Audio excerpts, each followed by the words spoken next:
લોકોમાં દશરથે પોતાનો જે રાજકાર્યનો ભાર છે, પ્રજાના રક્ષણ અને પાલનની ચિંતા છે, એ પોતાના પુત્રોમાં સોંપી અને કુટુંબને સોંપી અને વાનપ્રસ્થ આશ્રમમાં પ્રવેશ કરવાની ઈચ્છા કરે છે. કૌશલ્યા અને અનસૂયા સીતાને પત્ની ધર્મ અંગેનો ઉપદેશ આપે છે. આ પત્ની કેવી છે, કેવી હોવી જોઈએ? સાચા અર્થમાં એ સીતા સહધર્મચારિણી બનીને રહે છે. આર્યપુત્ર પિતા, માતા ભ્રાતા, પુત્રસ તથા સ્નુષા, સ્વાની પુણ્યાની ભુંજાનાઃ સ્વમ સ્વમ ભાગ્યમ ઉપાસતે. ભર્તૃર્ભાગ્યમ તુ નારી એકા પ્રાપ્નોતિ પુરુષર્ષભ. અતશ્ચૈવ અહમ આદિષ્ટા વને વસ્તવ્યમ ઇતિ અપી. ન પિતા નાત્મજો વાત્મા ન માતા ન સખીજનઃ. ઇહ પ્રેત્ય ચ નારીણામ પતિરેકો ગતિ સદા. અહીંયા સીતાના વચનોમાં રામ જ્યારે વનવાસ જવાનો નિર્ણય કરે છે, નિર્ધાર કરે છે, ત્યારે સીતા પણ એમની સાથે આવવાની ઈચ્છા વ્યક્ત કરતા આ શ્લોકોનું ઉચ્ચારણ કરે છે. એ બતાવી રહ્યું છે કે એ માત્ર પત્ની જ નથી, પણ સહધર્મચારી બનીને રહેલી સતી ધર્મની એ આદર્શ પ્રતિકૃતિ છે. રામની સાથે વનગમન કરવા ઉત્સુક સીતાના આ વચનો મર્મચ્છેદી છે. અયોધ્યાકાંડના 29મા સર્ગમાં સીતા રામ સાથે વનમાં જવાનું પોતાનું ઔચિત્યપૂર્ણ વિધાન રજૂ કરે છે. કૌશલ્યા અને અનસૂયા પણ તેને પત્ની ધર્મ અંગેનો ઉપદેશ આપે છે. પતિના સાહચર્યથી ઘોર વનમાં પણ તે નગર સમાન એને આનંદ મળશે એવી એ ઈચ્છા વ્યક્ત કરે છે. કુટુંબ અર્થાત પરિવારનો મનુષ્યોના ચરિત્ર નિર્માણ માટે અગત્યનો ફાળો હોય છે. કુટુંબમાંથી વ્યક્તિપ્રેમ, આદર, વિશ્વાસ, વૈયક્તિક સ્વાર્થની જગ્યાએ સામૂહિક કલ્યાણની ભાવના શીખે છે. રામનું અનુશાસિત તથા સદ્ભાવનાપૂર્ણ જીવન તેના આદર્શ કુટુંબની જ દેન છે. કુટુંબના રથના બે પૈડાઓ રૂપી પુરુષ અને સ્ત્રીની કલ્પના કરવામાં આવી છે. બંને એકબીજા વગર અધૂરા છે. આપણે સૌ જાણીએ છીએ તે મુજબ તે સમય પૈતૃસત્તાક હતો. પુરુષ પ્રધાન વિચારધારાને સ્વીકારીને ચાલતો હોવા છતાં સ્ત્રીને પણ આદરપાત્ર સ્થાન મળતું હતું. રામાયણમાં વાલ્મીકીએ નારીનું સ્થાન અનેક સ્ત્રીપાત્રોના ચિત્રણ દ્વારા સ્પષ્ટ કર્યું છે. આપ સ્ક્રીનમાં જોઈ શકો છો એ પ્રમાણે પુત્રી, માતા, પત્ની, બહેન, પુત્રવધુ આ સ્વરૂપે રામાયણમાં સ્ત્રીનું ચિત્રણ કરવામાં આવેલું છે. આપણે પુત્રી રૂપે કેવી રીતે ચિત્રણ થયું છે એનો વિચાર કરીએ તો એના ઉદાહરણો રામાયણમાં જોઈએ તો તત્કાલિક સમાજમાં પુત્રની ઉત્પત્તિને જેમ અત્યારે પણ પુત્ર જન્મને મહત્ત્વ આપવામાં આવે છે, એ રીતે એ સમયે પણ પુત્રની કામના માટે પુત્રેષ્ટિ યજ્ઞની વાત આવે છે. પુત્રીના જન્મને વધારે મહત્ત્વ અપાયું નથી. જોકે સીતાના જન્મને જનકે ઉત્સાહથી વધાવી લીધો છે. જનકને જ્યારે જમીનમાંથી, પૃથ્વીમાંથી, ખેતરમાંથી, હળના કૂપમાંથી જે પુત્રીની પ્રાપ્તિ થાય છે એનો આનંદ કવિએ અયોધ્યાકાંડના 118મા અધ્યાયમાં આ શ્લોકોમાં વ્યક્ત થતો દેખાય છે. તસ્ય લાંગલ હસ્તસ્ય કૃશતઃ ક્ષૈત્રમંડલમ અહમ કિલ ઉત્થિતા ભિત્વા જગતિમ નૃપતેઃ સુતા. સ મામ દૃષ્ટવા નરપતિર્મૃષ્ટિ વિક્ષેપત તત્પરઃ પાંસુ ગુંઠિત સર્વાંગીમ વિસ્મિતો જનકો અભવત. અનપત્યેન ચ સ્નેહાદ અંકમ આરોપ્ય ચ સ્વયં. મમેયમ તનયા ઇતિ ઉક્તવા સ્નેહો મયી નિપાતિતઃ. એ પોતે સ્નેહની વર્ષા એ પુત્રી ઉપર, સીતા ઉપર વર્ષાવે છે, કારણ કે એમને કોઈ પણ સંતાન નહોતું. એ પુત્રીનું પાલન પોષણ તેઓ લાગણીપૂર્ણ રીતે કરે છે. અત્યંત ભાવાત્મક રીતે એનું નિરૂપણ કવિએ કરેલું છે. વિવાહયોગ્ય સીતાની ચિંતા પણ તેઓ કરે છે અને તેના માટે આદર્શ પતિની શોધ પણ ચલાવે છે. આમ પુત્રી તરીકે સ્ત્રીઓ પ્રત્યે દ્વેષ ભાવના કે ઈર્ષ્યા રાખવામાં આવતી ન હતી. તેની સાથે પ્રેમપૂર્વકનું વર્તન કરવામાં આવતું અને સ્નેહથી તેનું પાલન પોષણ થતું હતું. પુત્રીને વર પસંદગીનો અધિકાર ન હતો. આમ જોઈએ તો મનુસ્મૃતિમાં જેવી રીતે અષ્ટવિવાહ કરવામાં આવેલા છે, અષ્ટવિવાહનું નિરૂપણ કરવામાં આવેલું છે, એ પ્રકારે સૌથી શ્રેષ્ઠ ગાંધર્વ વિવાહ માનવામાં આવેલો છે. છતાં પણ રામાયણના કોઈ પણ અધ્યાય કે કાંડમાં આ ગાંધર્વ વિવાહનો આછો પાત્રો ઉલ્લેખ આપણને જોવા મળતો નથી. તેનો સર્વાંગીણ વિકાસ થાય તેની કાળજી અત્યંત ભાવપૂર્ણ રીતે રાખવામાં આવતી હતી. સ્ત્રીઓને વૈદિક તથા સ્માર્ત ક્રિયાકલ્પોમાં પ્રયુક્ત થવા માટે મંત્રોનું શિક્ષણ પણ આપવામાં આવતું હતું. જ્યારે રામનો રાજ્યાભિષેક જાહેર કરવામાં આવે છે ત્યારે આપ સ્લાઇડમાં વિદ્યાર્થી મિત્રો જોઈ શકો છો કે કૌશલ્યાને મંત્રજ્ઞાનનું ભાન હતું.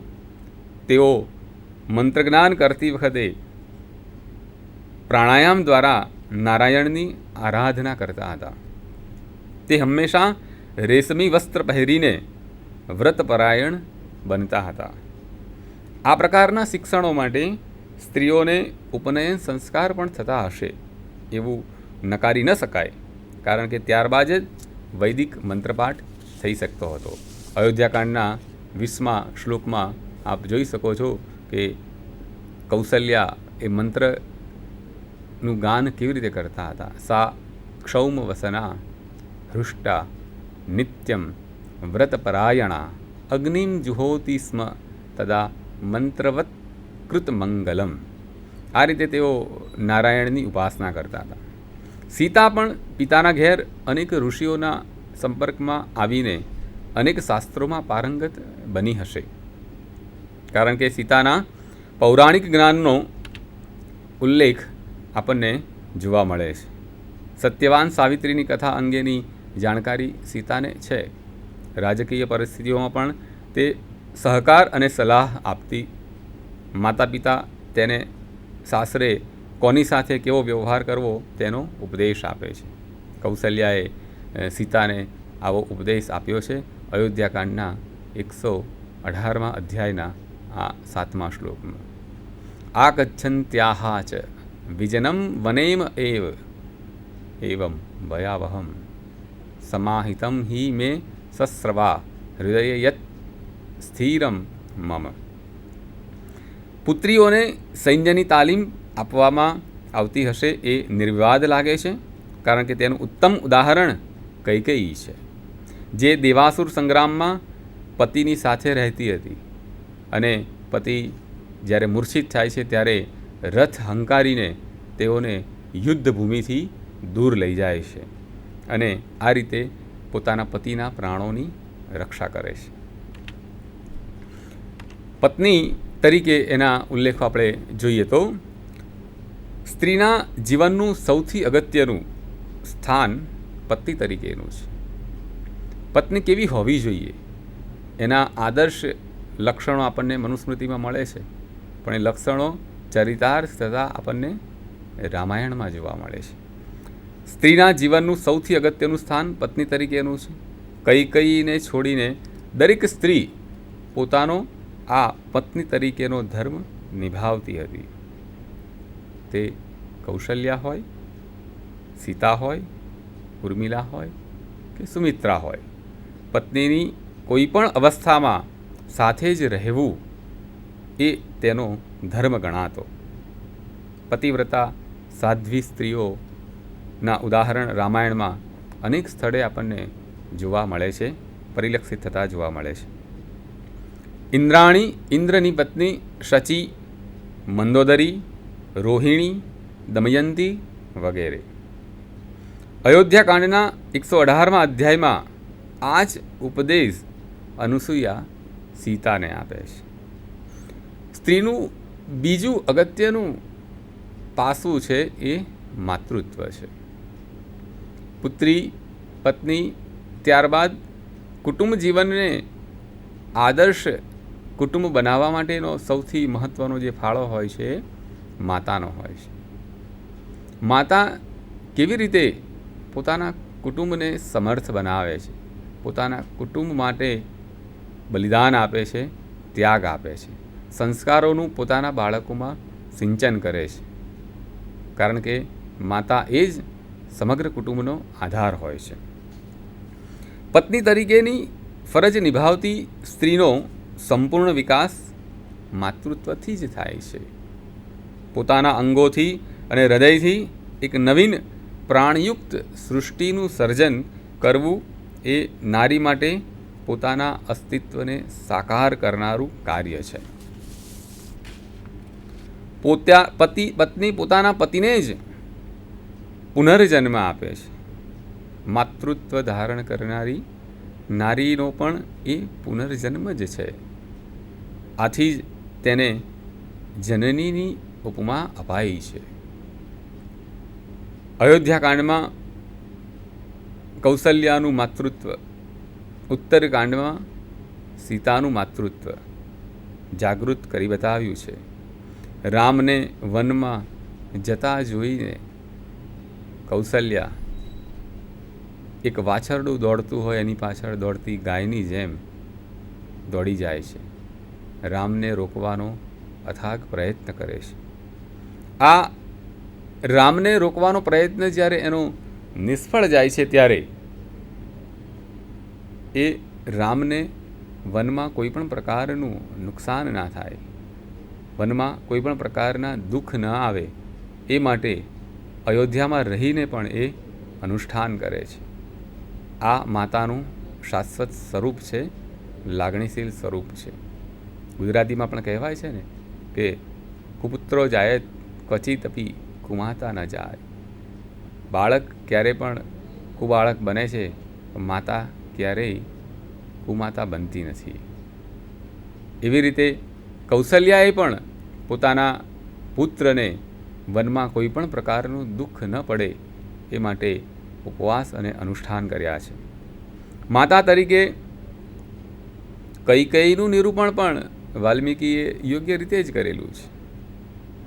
પરંતુ સગા પુત્રની સુખની એની મહેચ્છાએ એને અવળા માર્ગે ચલાવી છે. એ પોતાના પુત્રને સુખી જોવા ઈચ્છતા હોવાને કારણે સાવકા પુત્રને અન્યાય કરી બેસે છે. સુમિત્રાનું નિરૂપણ કવિએ તટસ્થ ભાવે કરેલું છે. તે હંમેશા લક્ષ્મણની ઈચ્છાને અનુસરતી રહી છે. આ રીતે સ્ત્રીઓના જે ભાવો છે એ ભાવો કવિએ આદર્શ રીતે ચિત્રિત કરી બતાવેલા છે. એક વિશેષ રીતે કવિએ વિધવાઓનું નિરૂપણ ક્યાંક કોઈક જગ્યાએ આપણને જોવા મળી જાય છે કે વિધવાઓની પરિસ્થિતિ એ સમયગાળા દરમિયાન કેવી હતી. તો વિધવાઓ માટે મૃત્યુ પછી સતી થવાનો કોઈ ઉલ્લેખ આપણને રામાયણમાં મળતો નથી. પતિનું મૃત્યુ થાય એની પાછળ સતી થવાની એ વખતે કોઈ પણ પ્રકારની રીતિ રિવાજ આપણને જોવા મળતા નથી ક્યાંય. વિધવા રૂપે એમને જીવવું પડતું, એના પુનર્લગ્નની પણ ક્યાંય કોઈ ચર્ચા આપણને રામાયણમાં જોવા મળતી નથી. દશરથના મૃત્યુ પછી તેની રાણીઓ સાથે સંપૂર્ણ માન સન્માનપૂર્વકનો વ્યવહાર કરવામાં આવે છે. દશરથના કુટુંબીજનો એ રામ હોય, સીતા હોય કે લક્ષ્મણ હોય, એની સાથે આદરપૂર્વકનો વ્યવહાર કરતા. બીજી એક ખાસ વિશેષ નોંધનીય બાબત એમાં એ પણ આપણને જોવા મળે છે કે પડદા પ્રથા કે ઘૂંઘટ પ્રથા એ સમયગાળા દરમિયાન રામાયણમાં જોવા નથી મળી. સુંદર અલંકારોથી સુશોભિત થઈ ઉત્સવો કે સમારંભોમાં એ સ્ત્રીઓ ભાગ લઈ શકતી અને વિશેષ રીતે એમનો આદર પણ થતો. કુટુંબ જીવન એ આદર્શ જીવનને શ્રેષ્ઠ બનાવવા માટે અગત્યનો ફાળો બતાવે છે. રામાયણ એમાં આદર્શ કાવ્ય તરીકે પરિપૂર્ણ રહ્યું છે. આમ આજના ટેકનોલોજીના યુગમાં યુવાનો જ્યારે પશ્ચિમના સંસ્કારો તરફ, પશ્ચિમના રિવાજો તરફ આંધળી દોટ મૂકી રહ્યું છે, ફેશન પરસ્ત બની રહ્યા છે, એવા સમયગાળા દરમિયાન આપણને રામાયણનું પઠન પાઠન કુટુંબ જીવનને, આપણી તૂટતી જે સંયુક્ત કુટુંબ જીવનની પ્રથા છે એને બચાવવા માટે પણ રામાયણનું પઠન પાઠન આવશ્યક બની રહેશે. રામાયણ આમ શરૂઆતમાં જ આપણે કહ્યું એ પ્રમાણે રામાયણ અને મહાભારત એ બંને આપણી સંસ્કૃતિ અને સભ્યતાના બે મુખ્ય આધાર સ્તંભો છે.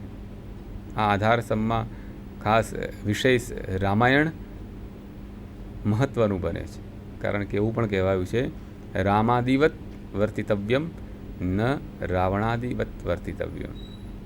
બંને કાવ્યોની એક વાક્યમાં વિવેચના પણ એવી થઈ છે કે રામાયણમાં એવું બધું રજૂ કરવામાં આવ્યું છે કે જે આજે આપણે આપણા જીવનમાં ઉતારી શકીએ છીએ, અને મહાભારતમાં એવું રજૂ કરવામાં આવેલું છે કે જે આપણે આપણા જીવનમાં ઉતારી શકતા નથી.